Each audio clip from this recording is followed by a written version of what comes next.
One day, sitting in a cafe in Warsaw in February 1940, shortly before she was about to make a dangerous journey back to Hungary, Kristina was recognized by an old acquaintance. Surprised to see her in the city, Kristina replied that the woman was mistaken, that she had never seen her before. The woman left. Kristina's cover wasn't blown. If that had happened, she would have been tortured and then shot. But such risks were part of the job.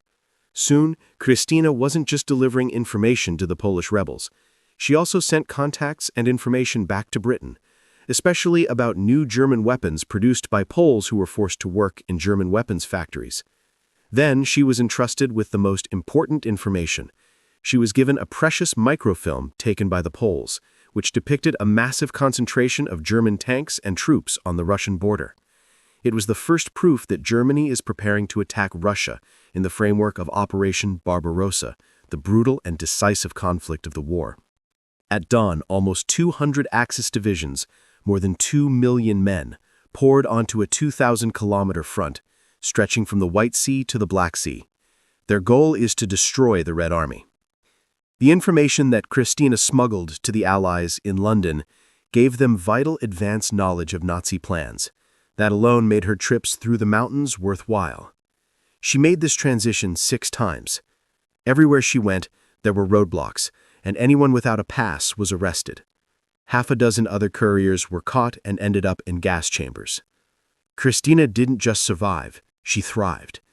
It was probably the happiest time of her life.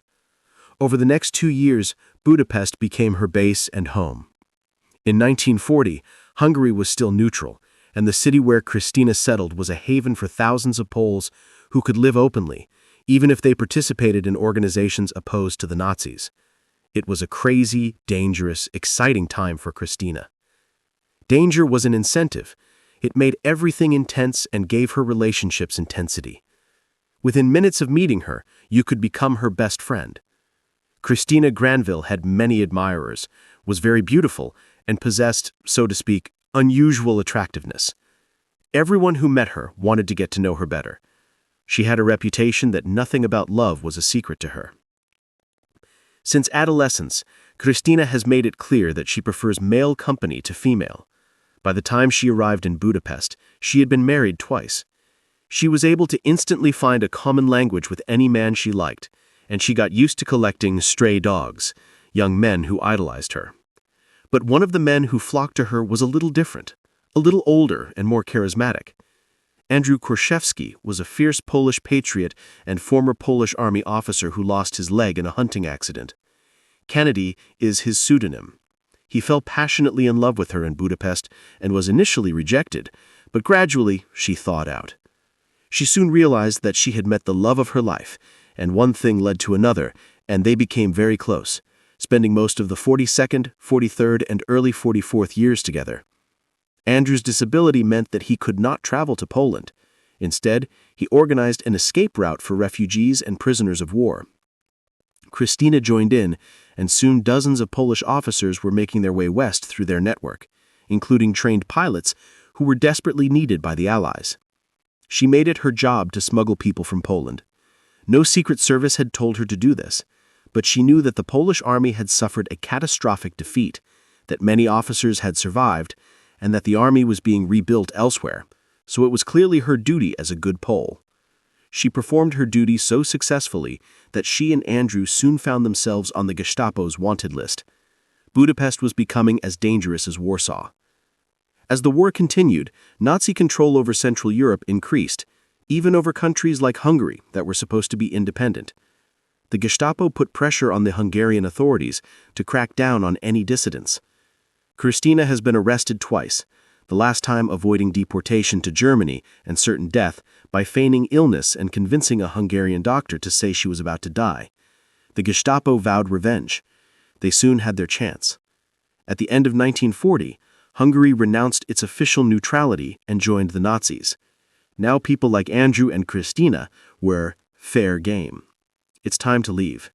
With the help of the British ambassador, they escaped in Andrew's small car, making a dangerous journey through southern Europe and the Middle East to the safety of Cairo. It was British territory, but it was hardly a war zone. The North African front was hundreds of miles away in the desert, and Cairo was a haven for relaxation and pleasure. There is no snow in the sky.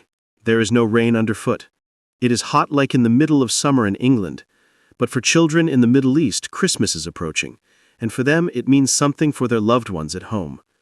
The money is almost running out. How about a trip back to the camp? But what is this? What will be as precious to those at home as water in the desert is silk stockings for these guys. Stockings were a welcome treat after the hardships of occupied Poland. But after a few weeks of vacation in Egypt, Kristina began to look forward to her next assignment for the British. She expected to return to Europe to continue her work against the Nazis. But her success in Poland had now turned against her. When Kristina arrived in Cairo, she was treated with some suspicion by both Poles and the British for various reasons, and she was suspended.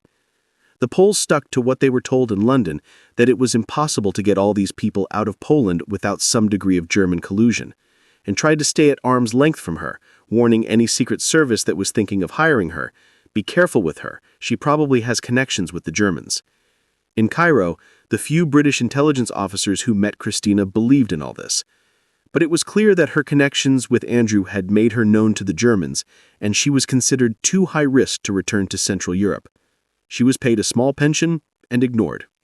Being suspended in Cairo was supposed to be a heartbreaking experience.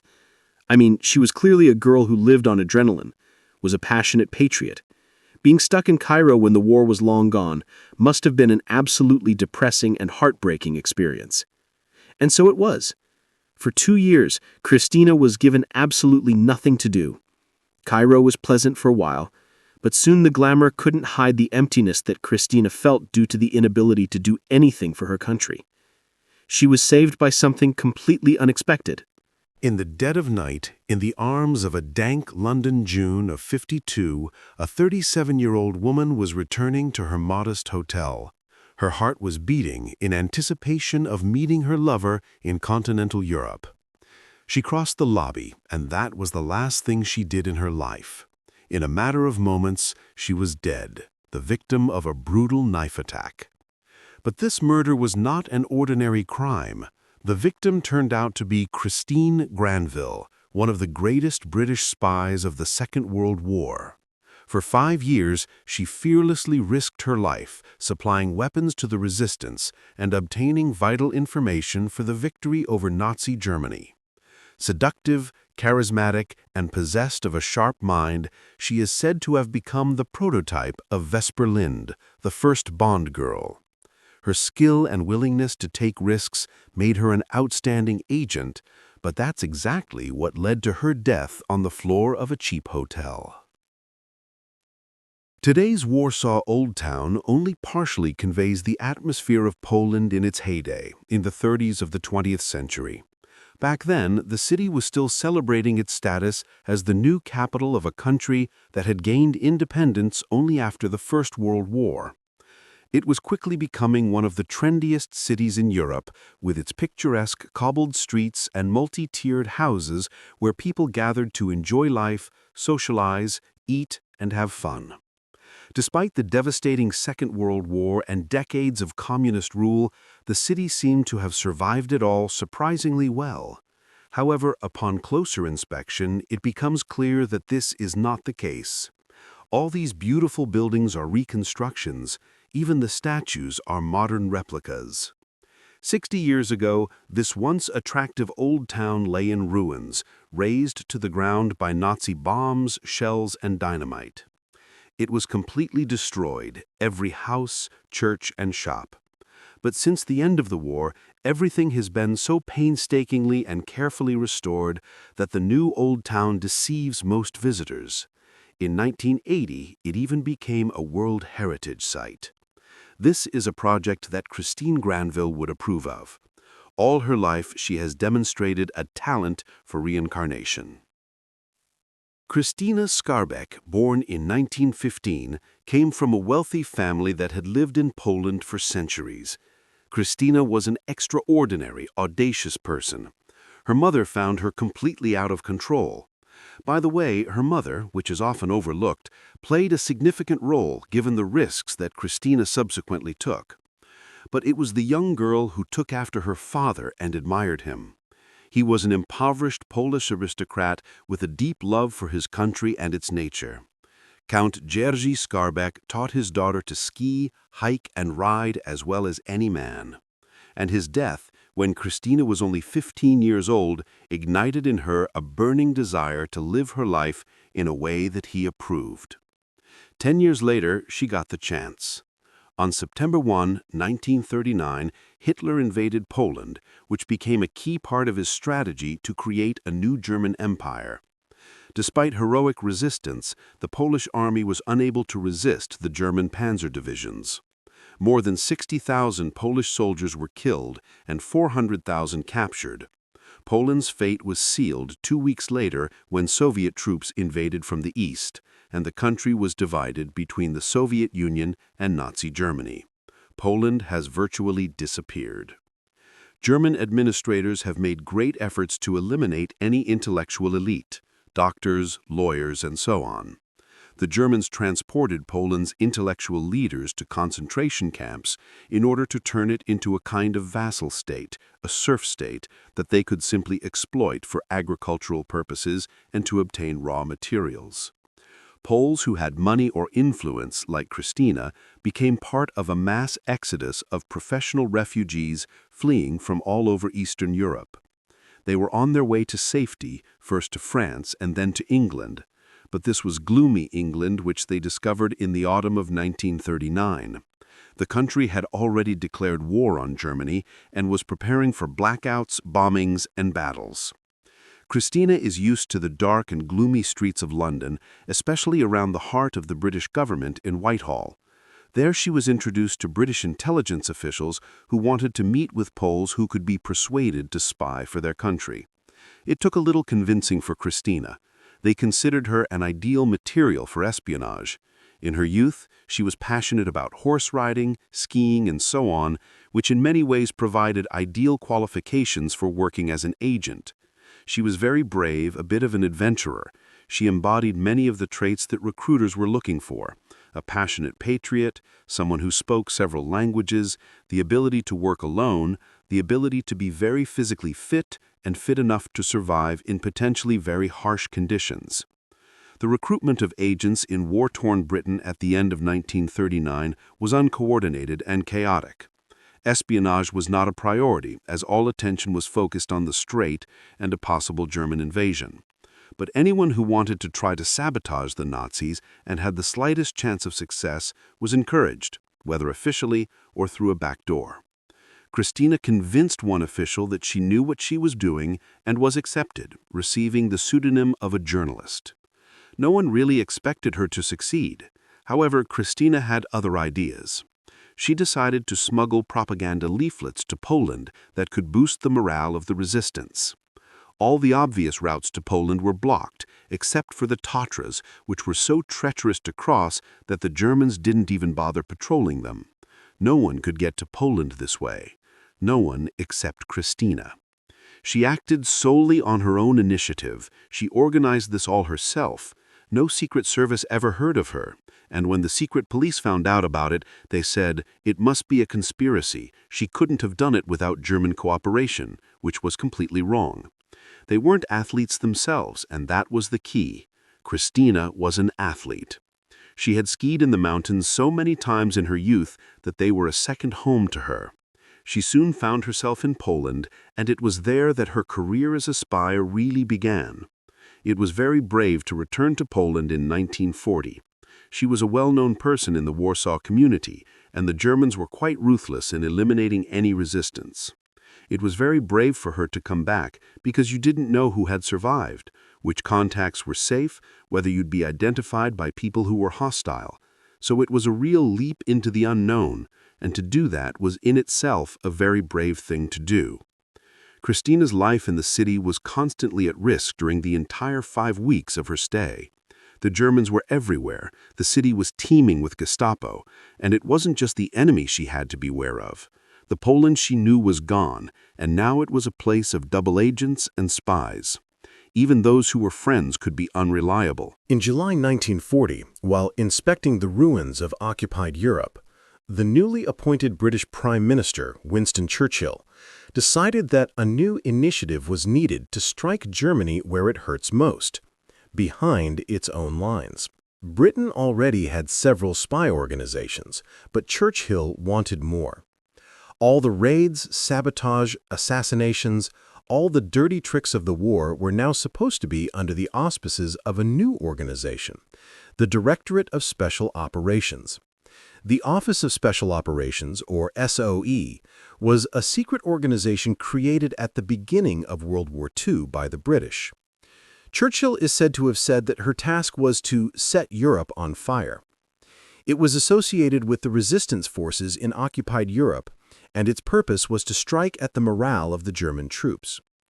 The idea was to organize guerrilla attacks on vulnerable points such as communications, factories, and other key facilities valuable to the Germans. The SOE's task was to coordinate these attacks by supplying ammunition and organizing resistance groups on the ground, some of which hated each other more than the enemy.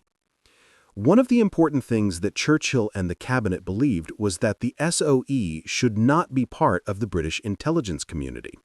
It should be a separate organization, so it attracted talents from all walks of life. In a secret hideout in the Scottish Highlands, teachers, architects, plumbers, and other oddballs, recruited by word of mouth, the only prerequisite was fluency in another language, were informed about sabotage and espionage. They were given a pistol and taught to shoot not according to military principles, but in the style developed by the Shanghai police. Don't bother aiming, just aim and then shoot again. About how many times your life may depend on proper handling of a sentry, he should be chased from behind, then hit in the back of the head and punched in the lower back, and then dragged away to where you can apply a Japanese chokehold, and that's it. Finally, they were given the famous cyanide pill just in case. We were almost apologetically told about lethal pills, suicide pills that should only be taken as a last resort. The first agents were sent to France in 1941. By the end of the war, more than 13,000 people worked at SOE. 3,000 of them were women. And they were not just secretaries. Many participated in the planning and strategy, and a select few worked undercover as spies and secret agents. But at the beginning of 1944, SOE had a problem. It was clear that the upcoming invasion of France required increased activity on the ground in order to bind the German forces and prevent them from concentrating in Normandy. The problem was that they couldn't train the agents fast enough. They had agents in training, but these people needed to be refined as operatives. They did not have trained agents who could be parachuted into France and literally immediately thrown into battle.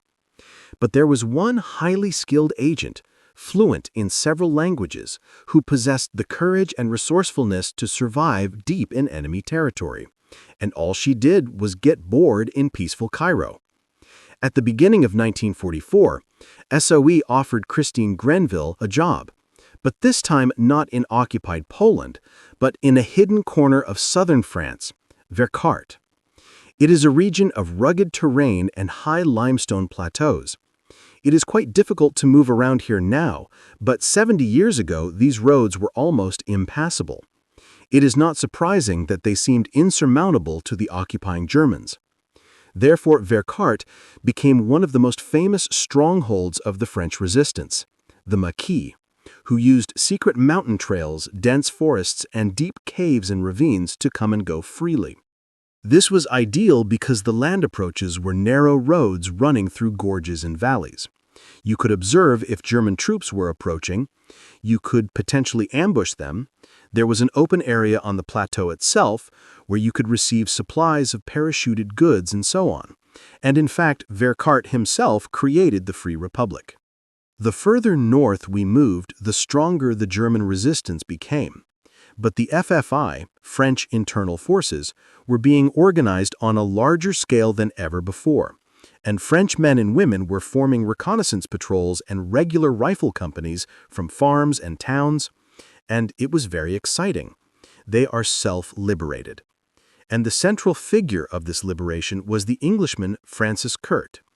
He was arguably the most prominent SOE operative working from occupied France. He was born in London in 1915 to a Belgian father. Kurtz was a pacifist until his brother's death changed his attitude.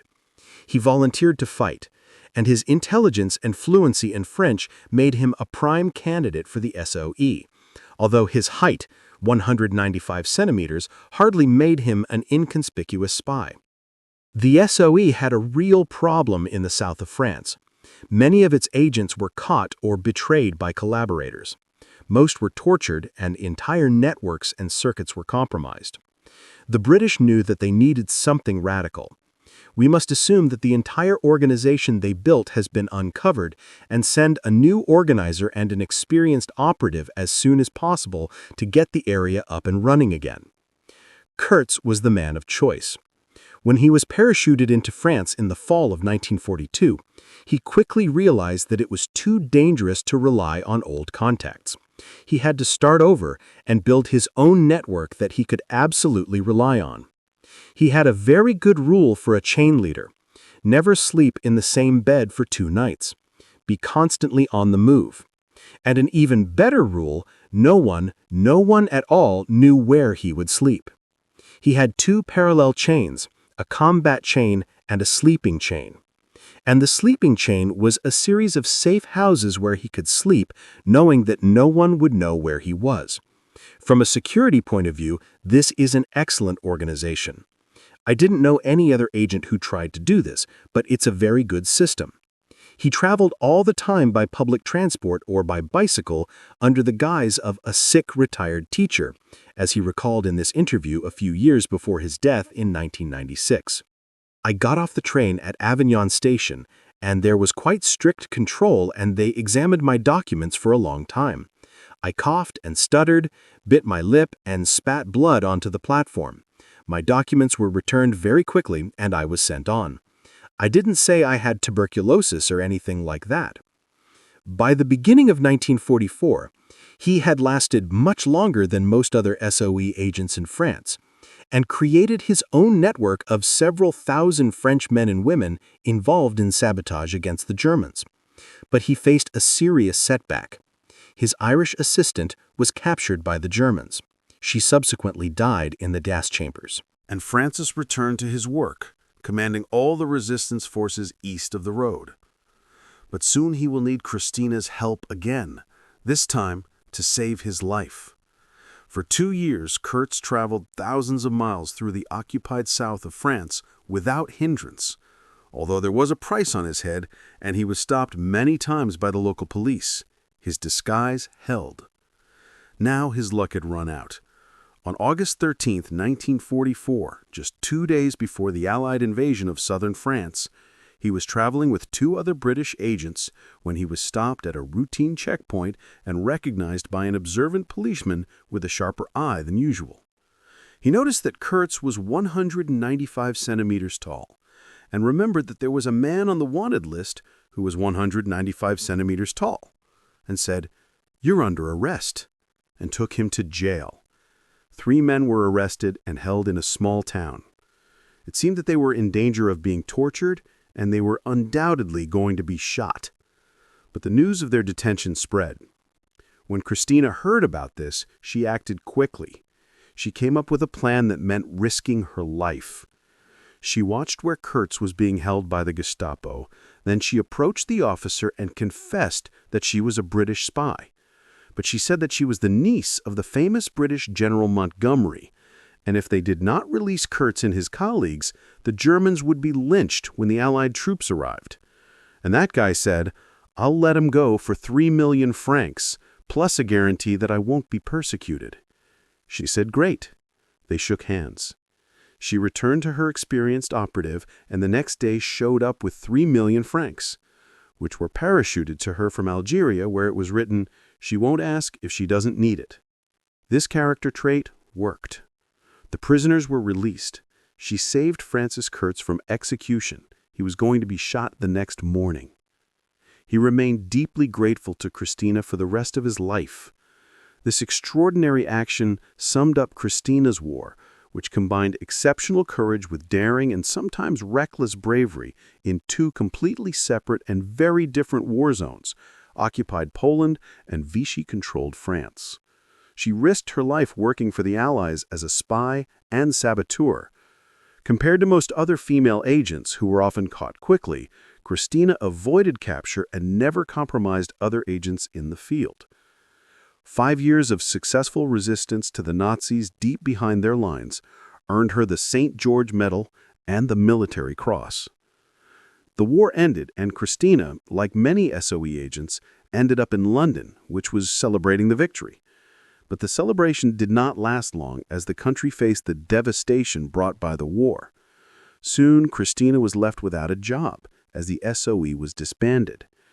This happened to many people. Most of those who were at SOE actually aspired to get out, return to business or politics or something else. For most agents, the rapid disbandment of the SOE after the war was completely normal. They went back to what they were doing before the war. But for some, adjusting to a more mundane life after the turmoil and dangers of espionage was not easy. They found civilian life boring compared to what they were doing. Some couldn't stand it, and several people drank themselves to death. Whiskey was not the answer for Kristina, but she found that adjusting to civilian life in a foreign country was especially difficult. Espionage, after all, was all she'd ever done. She could hardly return to Poland now that it was ruled by the communists. Perhaps one of the most tragic things about Kristina was that when the war ended, the British government told her, "Well, thank you so much for what you did." That gave her a month's salary and said, "You're on your own." For the next few years, Kristina tried, mostly unsuccessfully, to adjust to life outside. She worked at Harrods, waited tables, then got a job as a flight attendant on an ocean liner. But in 1952, her life changed for the better. She got back in touch with the love of her life, Andrew Kursky. Then the last tragedy happened. She always had a talent for attracting men who were quite desperate and needy, her stray dogs. One of these stray dogs was a young man she met on the ship, whom she became friends with mainly because she felt sorry for him. However, now Kristina's ability to keep herself safe, which had served her so well during the war, had left her. This stray dog was not just needy, he was mentally ill. He wanted her all for himself. When she told him she was leaving to join Andrew in Belgium, he asked to see her. If she refused, he waited outside her hotel. If he couldn't get it, then no one could. She died instantly. She was only 37 years old. I think the tragedy is that you live absolutely on the edge of a high-risk life in your 20s, and 10 or 15 years later, in early middle age, you don't expect some crazy person to kill you. At St. Mary's Catholic Cemetery in Kensal Green, West London, Christine Granville's humble grave is now slightly overgrown and forgotten. But in 1952, she was buried here in a ceremony attended by 200 people, including representatives of the British, French, and Polish governments.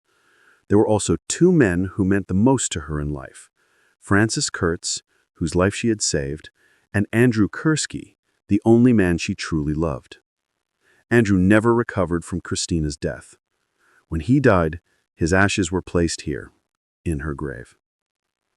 I think that as a female agent, Kristina is outstanding.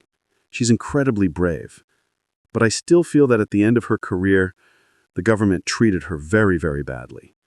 And I think there was a very strong feeling in 1945, it's over. We want to return to normal life. We don't want to be involved in all these consequences of the war. However, today, Kristina is remembered and honored. She was one of the most heroic and successful SOE agents during the war, serving the British state longer than any other female agent. Her bravery, audacity, and intelligence embodied everything that SOE looked for in its agents. She was Winston Churchill's favorite spy. Kurtz urgently needed a replacement. SOE had just such a woman. Good morning, sir, good morning. I don't think you two know each other. Captain Brown, Miss Williams. Christine was given the identity of Pauline Amour, a French noblewoman who was going through difficult times. Then, complete with a revolver and a cyanide pill, she was parachuted into Vercors. Now it is difficult to assess what risks agents like Kristina were taking. By 1944, 100 British SOE agents had been captured in France. Almost all were tortured. One method was to immerse them in water until they almost drowned. Heinrich Himmler, the head of the SS, said that British spies should be allowed to die only after they had been tortured to the point where they revealed everything they knew. One British spy captured by the Germans vividly remembers this experience even 50 years later. He survived, but barely. The beating usually started with a slap in the face and then continued. It was designed to break you physically and mentally at the same time. That was exactly what Kristina was risking, and she didn't think about it for a moment. She was exactly what Kurtz needed. His main task was to recruit people and keep their spirits up, and Kristina helped a lot. She exuded a subtle, gentle charm and created an atmosphere of friendship so quickly that people felt as if they had known her forever. Her courage, reliability, and attention to detail ensured that she was trusted by resistance groups throughout the south of France, who became not only her allies but also her friends. However, her role was not just supportive. One of the fascinating things about Kristina was that she understood that the German garrisons in occupied France in many cases consisted of former prisoners of war, captured on the Eastern Front and then recruited into the German army. They were called Ostallon or Opallon, and these troops essentially joined the German army because otherwise they would not have survived in the POW camps. Several people tried to force the Osttruppen, of which the Germans had thousands in France, to switch sides. I had a friend in the SAS who tried to do everything he could with Russians and Georgians in Brittany without much success. And she thought it was worth putting pressure on them to say, "Listen, you have to get out of the German army because you're on the losing side now." Kristina has established contacts with many Opallon troops. She managed to convince hundreds of them to switch sides. In just one small village, she was responsible for the desertion of an entire garrison of conscripted Polish troops from the German army to Maki, with all the ammunition, supplies, and German prisoners. And she worked not only with Poles, but also with Serbs, Czechs, Russians, and Italians. Kristina became a recruiter for many Italian units that opposed Germany. She has made many trips across the Italian border, busy, but, according to Kurtz, always unhurried and unflappable. She was very useful in other ways, too. Through her contacts with SOE, she became known for her ability to always supply small arms, which the Max needed to make life very difficult for the Germans. What she couldn't do was deliver heavy artillery. Despite all her requests, Vercors constantly asked for heavy weapons. SOE continued to refuse to provide it for well-founded reasons.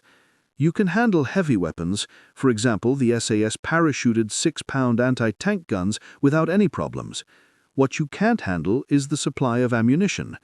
You can get a dozen shells along with the gun, which was suitable for SAS purposes, but for artillery combat purposes you need hundreds of tons of shells that you cannot deliver using a parachute.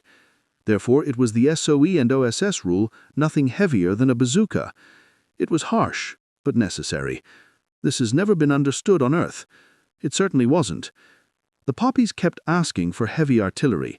Kristina kept begging London for it, but nothing came. It wasn't just a pity. It turned into a tragedy. On June 6, 1944, the long-awaited Allied invasion of France began on the beaches of Normandy. 200,000 soldiers landed. To coincide with this, resistance groups across France were ordered to engage the Germans directly to tie down their forces. Paris was conquered. In Paris, it worked well. The city provided a disguise for the resistance to capture tanks and heavy artillery from the German army, which was less interested in fighting than fleeing. Perhaps the time of German victories is over. The battle is almost over. But freedom is finally at hand. But further from Normandy, the Germans did not give up so easily. In Vercors, they took their revenge. There is a cemetery dedicated to the memory of the resistance in a small village of Warsaw. Dozens of young people are buried here. Many died on one day in 1944, on July 21st. It was a day that shocked the world, one of the last acts of Nazi brutality in France in a brutal war. Based on the Normandy landings, the mayor of Warsaw recklessly proclaimed his city the center of the Free Republic of Vercors. For several days, it seemed that he would get away with it, and Vercors would follow Paris and become part of the new Free France. Instead, it became the place where the Germans struck back in the so-called Battle of Vercors. In fact, it wasn't so much a battle as a massacre. The inhabitants of Vercors expected the Allies to parachute in and help them get rid of the Germans, but instead they got the SS. The Germans did nothing for a while, but in July they deployed several thousand men and a squadron of the Hitler Youth, experienced killers, and cleaned out the French in terrible circumstances, raping most of the women and shooting most of the men, including the wounded. Tragically, when the planes arrived, the partisans, the resistance workers on the ground, saw these planes in the sky, thought, "The Allies have come." And then the parachutes started to open, and they thought, "Great, these are British parachutists." And the gliders came. And of course, it wasn't them. They were German paratroopers and German gliders, and the partisans were caught off guard. And the level of brutality was absolutely terrifying in the Battle of Vercors. I mean, terrible things have happened, and terrible acts of cruelty. The SS even discovered a secret resistance hospital in a cave deep in the forest of Vercors. Nurses, doctors, and patients who could walk were deported to concentration camps. The rest were shot. Following the battle with Francis Kurtz, Kristina, when it became clear that there would be no help for the resistance and Vercors could not be held, they were advised to leave, as they were needed for important work elsewhere. And Kurtz said to himself, "This is an important battle, but not a decisive one. I have big responsibilities. I have to leave." Both he and Kristina escaped from Vercors in a 72-hour march, almost without stopping. They got out.